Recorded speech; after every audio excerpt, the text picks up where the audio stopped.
کیا تم نے نہیں دیکھا کہ اللہ نے آسمانوں اور زمین کو تدبیر سے پیدا کیا ہے؟ اگر وہ چاہے تو تم کو نابود کر دے اور تمہاری جگہ نئی مخلوق پیدا کر دے، اور یہ اللہ کو کچھ بھی مشکل نہیں۔ اور قیامت کے دن سب لوگ اللہ کے سامنے کھڑے ہوں گے تو غریب پیروکار بڑے بن بیٹھنے والوں سے کہیں گے کہ ہم تو تمہارے پیرو تھے، کیا تم اللہ کا کچھ عذاب ہم پر سے دفع کر سکتے ہو؟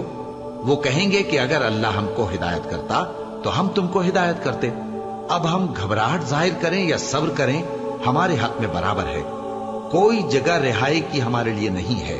اور جب حساب کتاب کا کام فیصل ہو چکے گا تو شیطان کہے گا جو وعدہ اللہ نے تم سے کیا تھا وہ تو سچا تھا، اور جو وعدہ میں نے تم سے کیا تھا وہ جھوٹا تھا، اور میرا تم پر کسی طرح کا زور نہیں تھا۔ ہاں، میں نے تم کو گمراہی اور باطل کی طرف بلایا تو تم نے جلدی سے اور بے دلیل میرا کہنا مان لیا۔ تو آج مجھے ملامت نہ کرو، اپنے آپ ہی کو ملامت کرو۔ نہ میں تمہاری فریاد رسی کر سکتا ہوں اور نہ تم میری فریاد رسی کر سکتے ہو۔ میں اس بات سے انکار کرتا ہوں کہ تم پہلے مجھے شریک بناتے تھے۔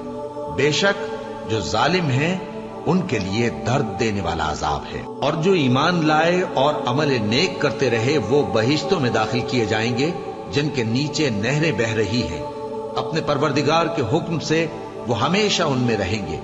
وہاں وہ ہر ملاقات پر ایک دوسرے کو سلام کہیں گے۔